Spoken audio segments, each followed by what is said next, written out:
This is Fit to Succeed in partnership with NordicFitnessEducation.com with host Ben Pratt.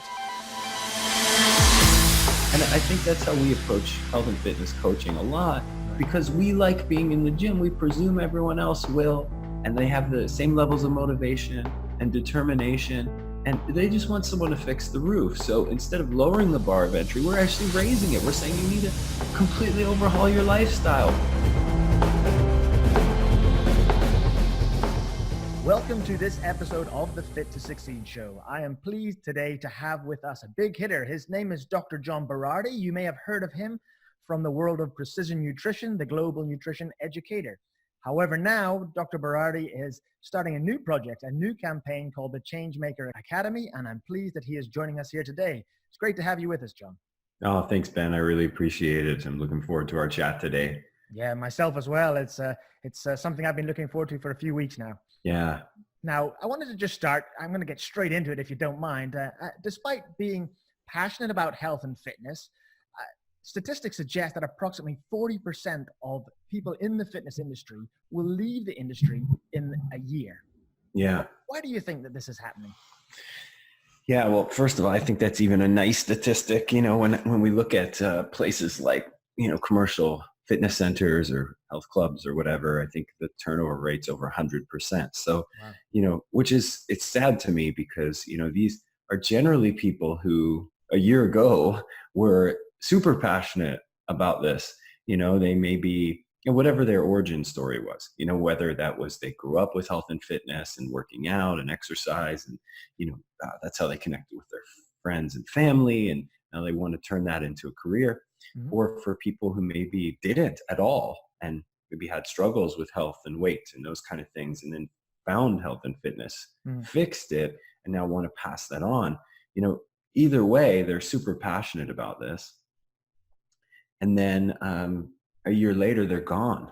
I mean, it's terrible, right? Like, we need to keep these people. There's a big mission to accomplish out here in the world with, the levels of obesity and health problems and, not just body composition issues, but mental health. And we know that we have the tools to deal with all that, so the question is why aren't they here? And I think part of it is that we're in a very young field.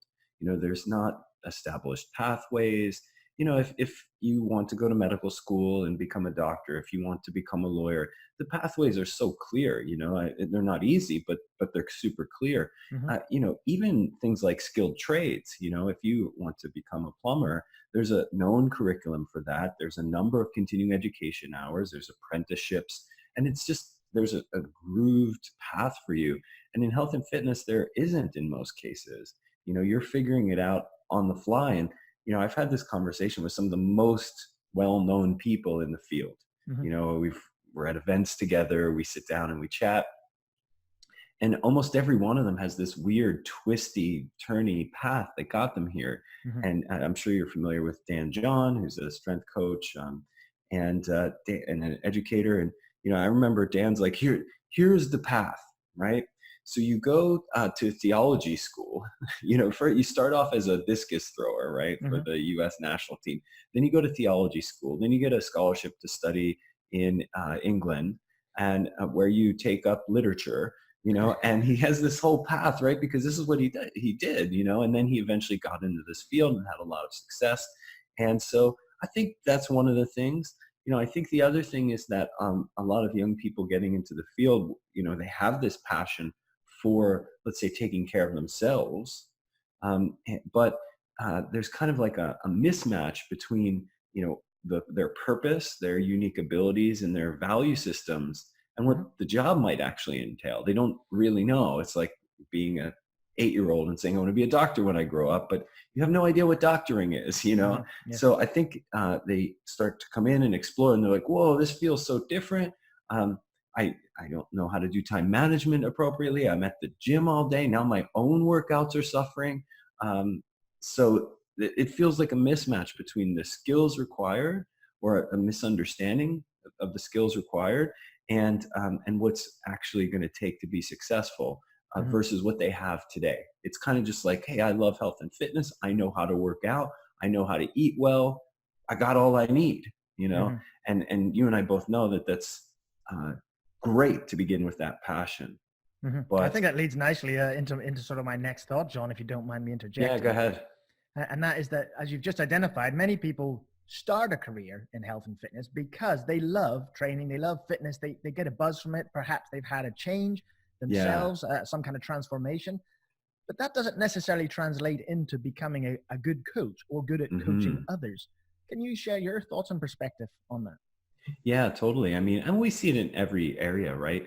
I mean, a salesperson who's a phenomenal salesperson gets promoted to sales manager and really struggles. Hmm. Or a great football athlete um, gets promoted to, coach or manager of a team, and they struggle there, right? Hmm. Hmm. The same skills that made you a great player may not be the ones that make you a great manager.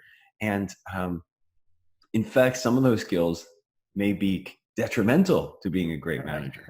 You know what I mean? They might, Can you it might not just be examples? that they're not correlated. It could be that they stand in the way. And this happens all the time in health and fitness, and I've written about this before, but you know, um, just being good at health and fitness yourself doesn't mean you're going to be a great coach. And that's because oftentimes the levels of discipline and habit that are required to be successful as an exerciser or modify your body or whatever the case may be, um, they make you slightly immune Hmm. to the challenges of someone new. You Hmm. know, so you hear about these very real struggles to your new clients, and then you presume they're lazy or they this is just so easy for me. Why is it hard for you? It must be Hmm. because you're deficient in some way, you know? Totally forgetting that years ago we were the beginner and it was difficult for us. Hmm. We were reading all the magazines and going online and trying to figure all this stuff out. And it was kind of confusing, but we were really motivated to do it. Um, and so if you subtract a bit of that, like, dogged determination, right? Because many of the clients won't be passionate about it like we are, Hmm. you know? For Um, sure. and then you throw up those same challenges, the hurdles seem much higher.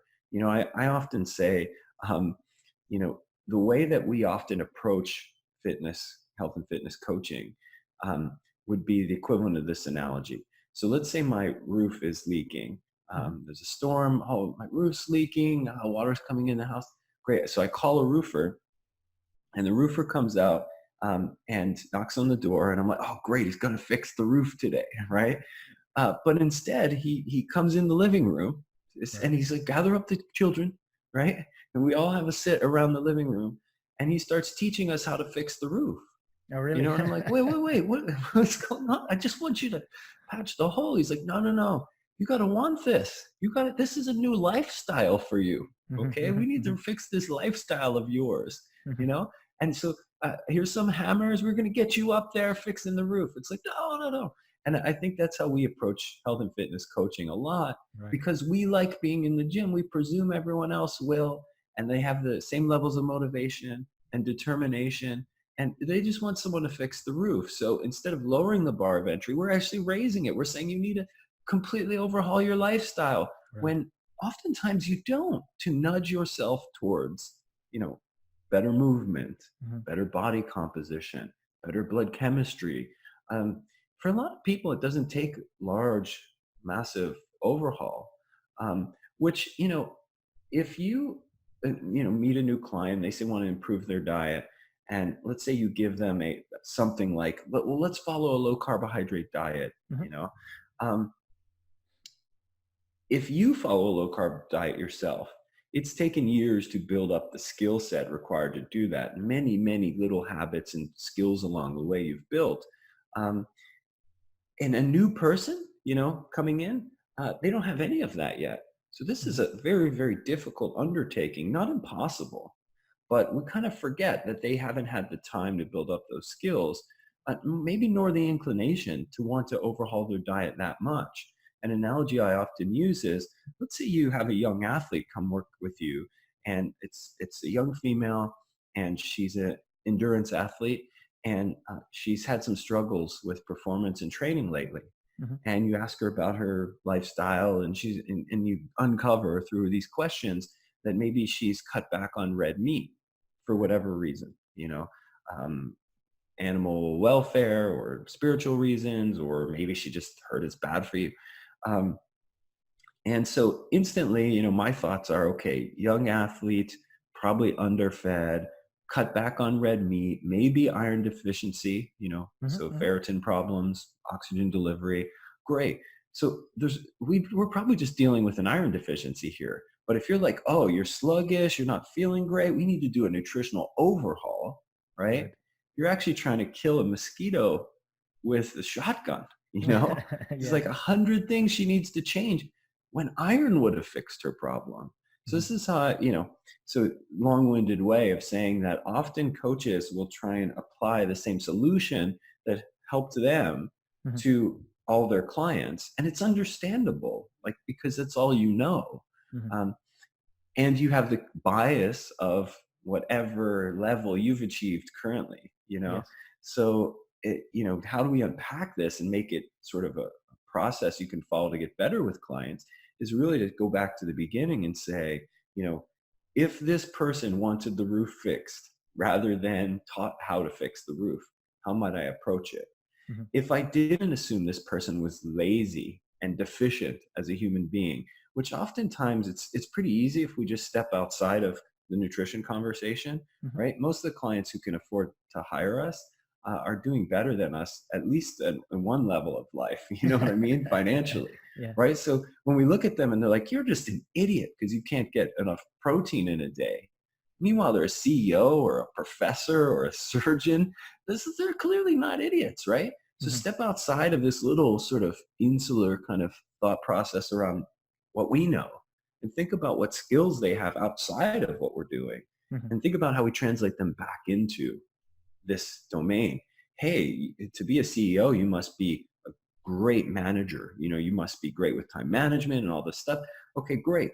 How do we apply that to this? Or hey, maybe as a CEO, you're so busy you need an assistant to help Mhm. with time management. What if we got your assistant helping with your meal prep and planning and Mhm. scheduling workouts? You know what I Mhm. mean? So Mhm. use what's in their life to solve similar problems in this domain. Yeah, that's a great idea. It's the concept of finding where they're already successful in life and Hmm. using that skill or thing that they've developed to then apply to something that they're not so successful at, such as their health or fitness or their nutrition, for example. Yeah, totally. We call this awesomeness-based versus awfulness-based coaching, right? Oh, So I like that. awesomeness-based coaching is find where they're already successful, amplify that and use it here. Awfulness-based is what a lot of the industry does.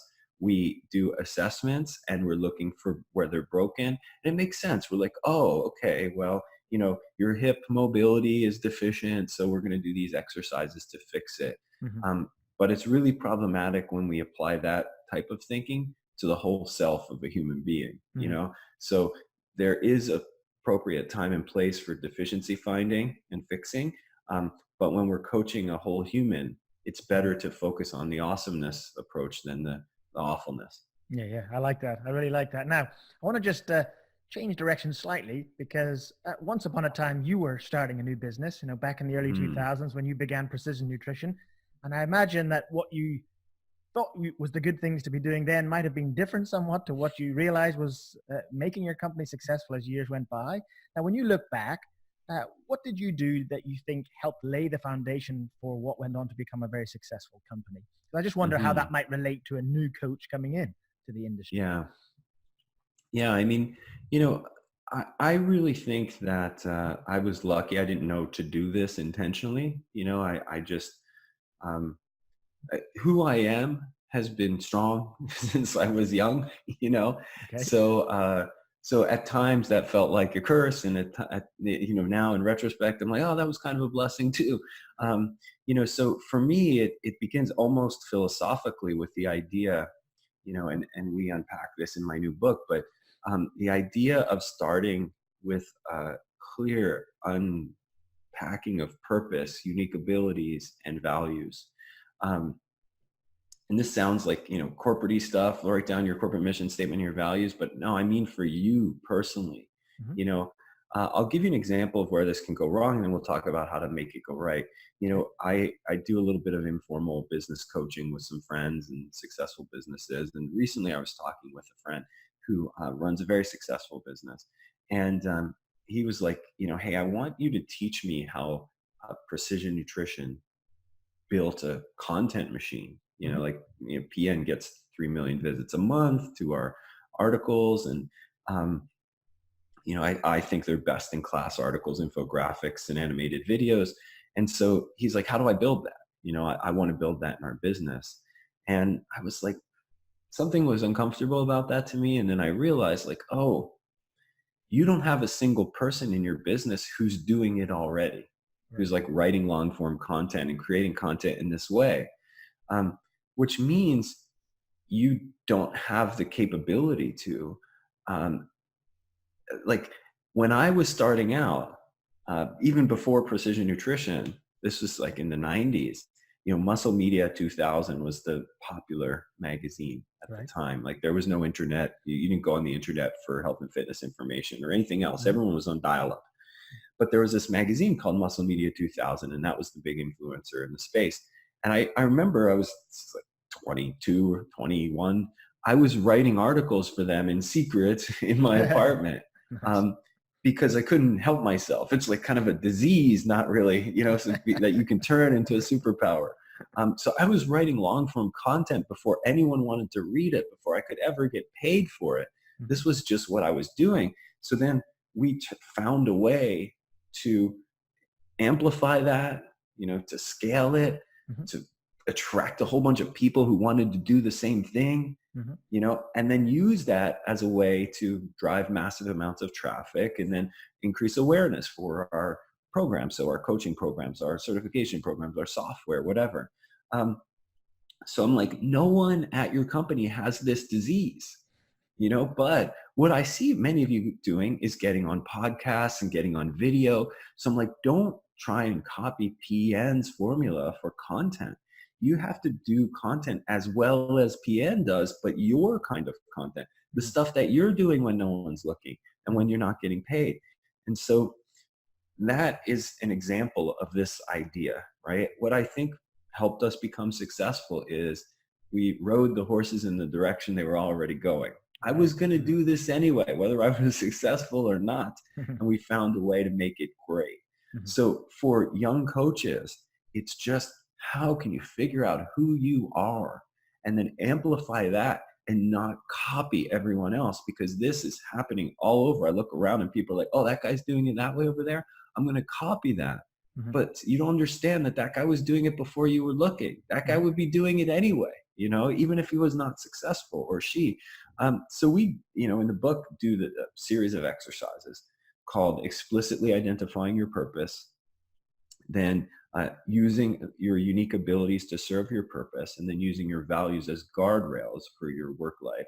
Right. And so it's a series of exercises you do with people close to you to explicitly define your purpose. So in health and fitness, a lot of people say, help people. I want to help people, mm-hmm. right? But that's not good enough. I mean, it's noble, but nurses help people and paramedics help people and baristas give them their morning coffee, right? You can help in all kinds of ways. So you have to get explicit about who you want to help, how you want to help them, what kind of help you want to provide, and how will you know if you're helping at all? Like, what will you measure? And then we start to get really, really clear on what your purpose actually is, not this kind of vague notion of helping people or whatever the case may be, mm-hmm. Yeah. And then from there we say, but that's not enough to govern your career choices. It's just really important to be a touchstone. Like, this is who I want to help and how and why. Next, you have to say, who am I in this? Like, what are my unique abilities? And unique abilities are the things that you have the potential or are currently world-class at, the things that you enjoy from that group of activities, right? Mm-hmm. That you could just do all for the rest of your life and just keep wanting to get better at. Mm-hmm. And then the things that make a difference towards your purpose. So they make a meaningful impact. So if one of your goals is financial metrics, then this could grow the financials. If it would increase your reach, then this could grow the reach, So mm-hmm. It's this sort of suite of things that is really special to you. And then you go, okay, great. So let's say helping health and fitness professionals level up their education Mhm. is your purpose, right? You want them to figure out how not to be part of the 40% statistic, For right? sure. Um, so, okay, this is my purpose, and you get really clear on that, and then you go, okay, what do I do? Or what do I have? Who am I that can serve that? You could do it with a podcast. You could do it by Mhm. writing books or by writing articles. You could do it by speaking in public. There's all kinds of ways. You could start a university. There's all kinds of ways, but what way is your way? Mhm. you Sure. know and then we go to values, and values are um, the things that you think are good for a meaningful life. Mhm. And those are the things that I call your guardrails. So they keep you on track, let's say ethically and morally, but they also prevent you, and this is the danger, when you're working on your purpose with your unique abilities, it's easy to work all the time and not take care of any of the other things in your life. So they prevent you from even going in too much Right. into Right. this purpose and passion. Um, so again, we've created, like, I've, at PN, when I was running Precision Nutrition, we did this with every single person on our team, Oh, nice. so we could help them find the place within PN that would be optimal for them. And sometimes we found that it isn't the optimal place for them. So then we help them find employment other places where Mhm. they could use their unique abilities. At PN, I mean, when I sold most of my ownership in the company in 2017, we had about 120 some, people working there. Mhm. And if anyone ever had to leave, the conversation wasn't about deficiencies, but it was about unique abilities. It Mhm. was, the work here doesn't match your unique abilities, and we both know it. It's really clear. So how do we find another place for you where you can do that? Right. Um, so that this is what I think uh, a solution is for young coaches. And Mhm. again, it's not an Instagram trick or anything like that. Um, it's helped me find out whether you should be on Instagram in the first place. Yeah. Good point. Good point. And this is my whole sort of focus now around career. Well, I think when a lot of people think about career, the best they can do in their minds is entrepreneurship right now. Mhm. And that's what a lot of people are teaching in health and fitness. Once you get your, nutrition and your training certifications and your movement stuff, you're like, great, now I have to figure out how to be an entrepreneur. And I'm like, no, no, no. Let's start first with figuring out if the entrepreneurship path is for you, because Right. for a lot of you, it isn't. But Mhm. there's amazing other paths too. I was w- I was helping PN hire a product leader. So it's basically someone who could, in this case, help continue the evolution and development of precision nutrition software. Right. And so we're looking for these candidates, and I'm like, oh, it's really interesting. These generally tend to be people who love health and fitness, like, most of us listening do, but also love technology. So they Mhm. ended up learning a lot about that, whether it was coding, development, design, um, and then they figured out how to, like, bring those skills together with project management skill.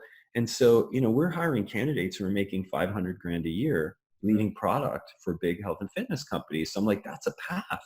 I mean, that's a great income Mhm. for someone who just loved running and lifting weights. You Mhm. know what I mean? But knew, like, coaching isn't for me, Right. and that's okay. I can work in this field. And so they got clear somewhere along the way on purpose, unique abilities, and values. And I think for me, again, I was weird because I was a goof off in high school. I didn't go to school. I did a lot of drugs and was drinking a lot, and wasn't getting grades, and had very few prospects, and was on a very bad path. I wouldn't have known that. I would not have Um, guessed that. and so, but at the same time, it was really interesting because I've always had a really, really deep sense of self.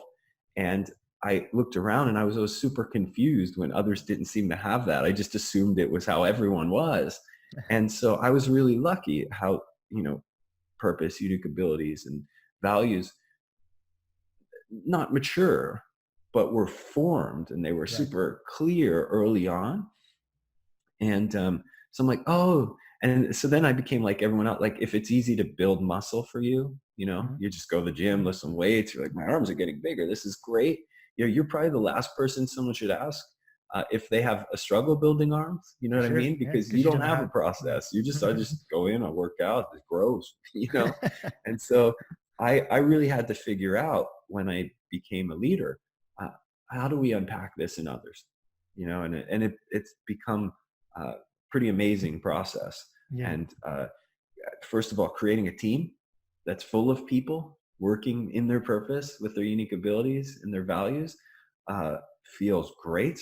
And then obviously for each individual, being able to decide, you know, like it's not unlimited paths for you. It's, oh, in this range is where you're going to do the Mhm, best. mhm, Okay, mhm. cool. That makes life a bit easier. So let's say we're working with somebody, John, who is feels that their unique purpose and is coaching. It is helping and directing people. I think in some ways, the coach or the personal trainer is trying to do what you were doing with precision nutrition and your company, but they're trying to do that with their clients. You know, Hmm. to look at the client and go, well, what about health and fitness will you be successful at? Right. And how can I identify that to help you best meet your goals? Is there Hmm. any thoughts on that? Yeah, that's a great, I mean, this is how I think generally, like important things are important things across domains, right? Hmm. It's not like, oh yeah, yeah, okay. Even the word coaching is is a bit of a fetishization Right. of the idea of being skillful with people, right? I think that's the ultimate skill. You have to be skillful with people. And if you apply that to coaching, great. If you apply that to parenting, great. If you apply that as a salesperson, great. Hmm. It's all the same skill though, right? Right. So self-management, finding your purpose, unique abilities and values, that's a fetishization of figuring out who you are and what you want. Um, and if you're a coach, it would be great for you to start first before you try and pretend to help a client with that. You know what I mean?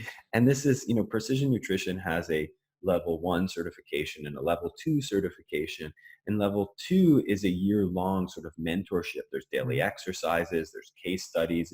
It's rigorous, it's intense, but it's an incredible journey. But mhm, the first portion of the course is deep discovery. You know what I mean? It's, we're going to work on you for the first 2 months because you can't possibly hope to work on someone else until you've at least test drive this in your own life. You know what I sure. mean? Mm, It's kind of like, you know, never having been to the gym and then you're going to coach people at the gym. mhm, You're like, nah, you don't have to be an Instagram model, but you should know how to perform a bench press. And I think the same is true with coaching. And coaching isn't just performing a bench press, as we're getting at here, right? It's actually the mental skills and the personal alignment. So I think, yes, you know, coaches should begin with this on their own. They mhm, should do this process uh, as a way to not only discover things for themselves, but then to be able to do this with their clients. You mhm, know, what is your purpose in being here, even? You know, mhm, in health, fitness, exercise? Is it because you want to become passionate about it and teach it eventually? Is it because you um, just want to be able to get up the stairs without being winded? Is it because you want to have a great six pack or do a tough mutter? Um, we need to unpack that, and then we have to figure out your unique abilities. Like, how can we turn those to this purpose? And then again, values. You know, what are you willing to do and not do? You mhm. know, I often tell the story of years ago, my wife and I were renovating a house, and we were living in a little apartment above her parents' garage while we were doing this. And the house was 2 hours away from there. And it was the Wow. beginning days of Precision Nutrition. So we'd wake up in the morning and we'd work all day. And then we'd drive 2 hours to the house and work on it at night and then come home. And then all day on the weekends, we were super busy, you know? Sounds like And it. the, you know, and in the very beginning, I was like, oh yeah, I'll find out when I'm going to get to the gym. And I just never getting to the gym, you know? So I was like, I need to solve this problem. And so I came up with like a criteria of what I would need, Mhm, you know, and I called a friend of mine who's a coach. And I'm like, I need you to help me with this. So I'm like, here's my criteria. I need a workout that I can do 3 days a week, um, in the morning when I first wake up next to my bed before I go to the bathroom and have my morning pee. You know, this is my criteria. It should be 10, 15 minutes or whatever, you know? And he was like, okay, cool. And he sort of so here's what I understand you're looking for. He goes through the process, and then he gives me a workout. And so I did that for months, and was it optimal? No. Did I lose all my fitness? No, either, but I can imagine at least 7 out of 10 coaches would have tried to get me to do something else or something Mhm. more. Right. You know what I mean? Fully not appreciating, you know, this is all the space exercise can take up in my life right now, Right. Mhm. you know? Um, So rather than but we, celebrating that success, that here he can do this, yeah, let's fit in. You're saying a lot of people will go, oh, well, that won't work because you yeah, won't that's achieve your exactly it. goals. Yeah, that's exactly it. Yeah. Well, dude, I mean, what do you expect? Like, you're just going to jump up and down next to your bed in the morning? We need to get you to the gym at least 4 times a week, blah, blah, blah. Right. So, Mhm. um, there's a guy, Ben Bruno, a good friend of mine, who um, has gotten really well known for training a number of people in Hollywood. So, Mhm. musicians, actors, and actresses. And one thing and I was just doing Instagram live with him, and we're just talking about one of the things I love that he does Mhm. is, he works with, people who are paid to, let's say, have beautiful hands, or, you know what I mean, Mhm. look very specific ways for the roles that they're in. But he also wants them training properly, right? Right. Great movement and building strength. So he has all these adapted, modified versions of exercises, Mhm. and like his female clients all wear gloves, and so like people in the hardcore exercise and fitness community are like, why is your client wearing gloves? How come she's not squatting properly? Why is she squatting off of a landmine, or, Mhm. whatever? And it's like, you don't understand the values, Right. purpose, and goals of your clients. If you're unwilling to let them wear gloves because you think it's some kind of badge of honor to have calluses on your hand, um, what are you doing? Like, Mhm. how are you calling yourself a coach? Right. If you're not willing to modify an exercise because it increases the risk for a particular kind of athlete when that kind of risk isn't even necessary, what Right. are you doing? You Mhm. know? So really getting clear with the people that we're working with on what we're supposed to be doing with them. And then the challenge comes, like, how do you solve these new problems? Yeah. And a guy like Ben just like relishes in that. He's just like, oh, this is sweet. I got a new thing that I got to solve, right? I got this female here who I want to get strong, but who we can't callus up her hands. Right. How can we figure that out? I love that, Rather than, that's such a different attitude towards a problem, rather than going, oh, that's going to really yeah, get in the way of my training. It's like, that's this is right. great. Let's find a solution. That's exactly it. Yes. And I love that. And it's something that no one's good at in the beginning. So we have 4 children, and my 9-year-old daughter and I have this joke we always do. It's our inside joke. That'll never work. Right. So it's a particular mindset that we're trying to combat in our family, right? Which Right. is, when your first thought is, oh, this is a new problem that's going to screw up the whole thing, then we do that'll never work, just to like snap out of it Mhm. and go into, but we can solve it this way. Right. And I think it's a practice is the point. It's a Mhm. practice you have to get in, and new coaches aren't in the practice of doing that yet. So they're just like, man, that won't work. Mhm. So how do we get into that, is really the key here. Mhm. And I think you're leading here nicely to kind of a question I wanted to ask, just to sort of begin to wrap things up, because we're getting close on time. But clearly, health and fitness professionals, when they start in the industry, there's a long journey perhaps still to go through to excel in their skills and to identify their purpose and values, and the unique abilities that they have, as you've well pointed out. And so therefore, it's going to require some patience and some determination. Hmm. Now, as a final question, how can individuals start with the end in mind so that when they get those hurdles, it doesn't trip them up? Hmm. Yeah, I mean, there's this story that I love. It's a Zen koan that sort of is a reminder of kind of what you're talking about here. And so, in the interest of time, I'll have people just go on the Google machine and type Okay. in the taste of Banzo's sword. But Okay. but it basically reiterates in a beautiful kind of Zen way the idea that most of us sort of overestimate how difficult things are going to be and underestimate how long they're going to take. Right. So we think like Herculean effort. This is going to be hard. I got to steel myself for this. I'm going to wait until the time's right to get started. And we think this in coaching, in our careers, and our clients think this with health and fitness. We know that. Um, but it's not quite that hard. It just takes way longer than we thought. Right. And that's the difficulty. You know what I Mhm. mean? We're appraising the wrong difficulty on the wrong axis, you I'm with know? you. Yeah, I'm with you. And so, the question just becomes, how do you bear with, you know, things taking longer than you had hoped? Well, the first thing is to accept that they will take longer. You know what I mean? You have to tell yourself that. You have to say it out loud from the beginning. Mhm. Uh, Sometimes you have to write it down so you see it every day. So when you forget, which you inevitably will, your clear thinking self can remind you in the form of a post-it note on your computer monitor or wherever your mirror in your bathroom. Yeah. Um, you know, the second thing then becomes a focus on mastery, and I write about this as well. The idea of good goal setting, we think, is a client facing Mhm. thing, but we have to do the same kind of good goal setting in our lives. And here we talk about sort of turning like performance goals into mastery goals, right? Yeah. So we often, I teach this kind of three sets of goal shifts, right? So turn like avoid goals into approach goals is one of them. So don't eat sugar Mhm. isn't a great goal. That's an avoid goal. What can the equivalent approach goal? So something positive you do instead of eating sugar. So when I'm tempted to eat sugar, I do X instead. Mhm. So that's one way of reorienting goals. And the other way I wanted to touch on is, this avoiding or sort of turning performance into mastery goals, Right. right? Performance goal is I need to accomplish X by Y.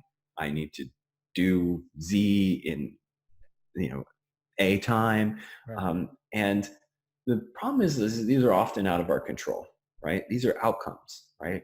And what we need to focus on is the performance of behaviors. Mhm.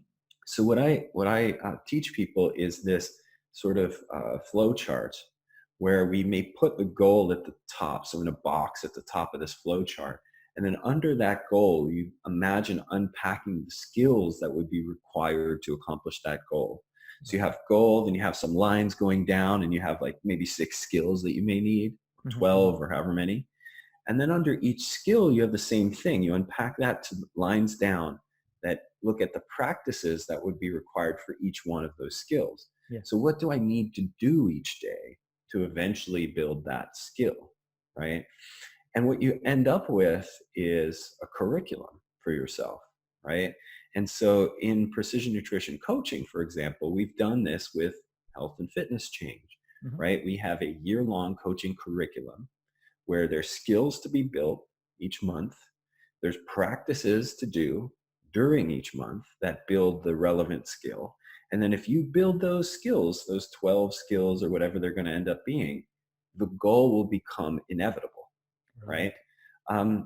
It's just a way to dramatically increase the probability of success, Mhm. right? Now, you may choose the wrong goal in the first place, and when you get there, you're not happy or whatever. Okay. But, the point is that the only reliable, high probability way of achieving this outcome you're after is to have a curriculum for yourself, Mhm. right?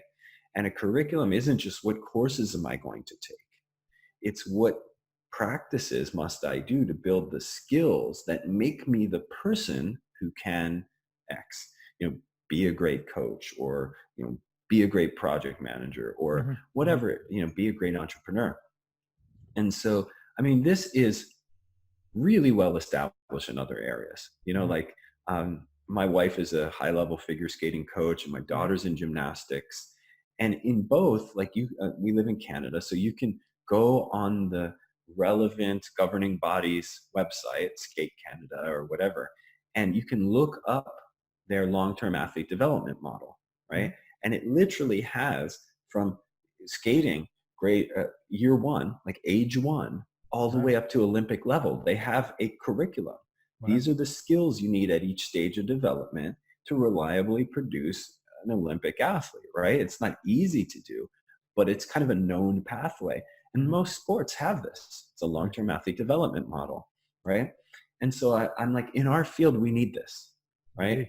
do. Mhm. We need a long-term development model to say, if you want to be X, here, and not just the courses you need to take. Again, this is what skills must you have at each relevant stage of development, you know? So this is the end in mind idea, what's the goal? Okay, we need to put that at the top. What does that have to be governed by? So you need to do some work before you write the goal: purpose, unique abilities, values. Yep. And that helps you decide the goal.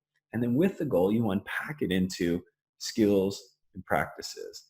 And it's just like learning to play an instrument or a language, Mhm. right? This is what your coach or your teacher is doing. They're giving you, okay, first you're going to do these scales. Why do you do these scales? They're boring. They don't sound like Tom Petty's Free Fallin' at all, um, but they build the skills required to be able to read music and have finger dexterity and all the things that you'll need to be able to not only copy Tom Petty's song, but to make your own songs too. You know what I mean? Mhm. Mhm. And Exactly. that's what I think we need to model in our field. Yeah, I really like that. I think that's a great thing to bring that discussion to a close. And thank you for sharing those concepts of long-term goal setting and unpacking that into behaviors and skills and practices.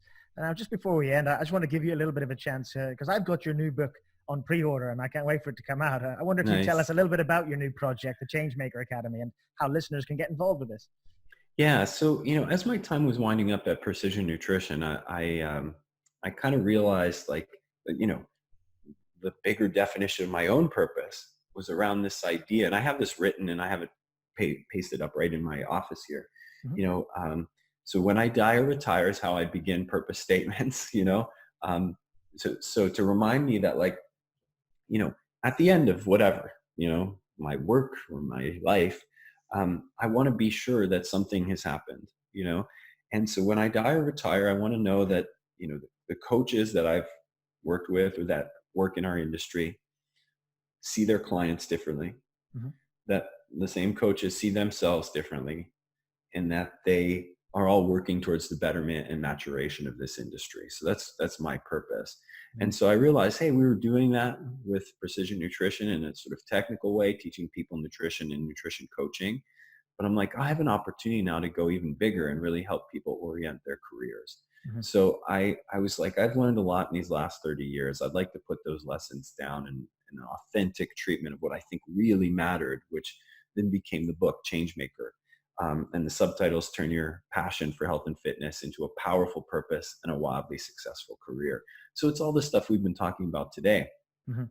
And I thought it would be kind of easy to do because, I've written technical books before, and I'm like, well, there's a challenge with that. You have to dig into the literature and the research. This is just my experience, right? Mhm. Building a $200 million company and, working with lots of team members and coaching 200,000 clients over the years. Like, this will be easy just to share my experiences and the practices. It wasn't easy at all, right? The Yeah, challenge was, these things take longer than we originally yeah, think. that's right. That's exactly it, right? That's part one.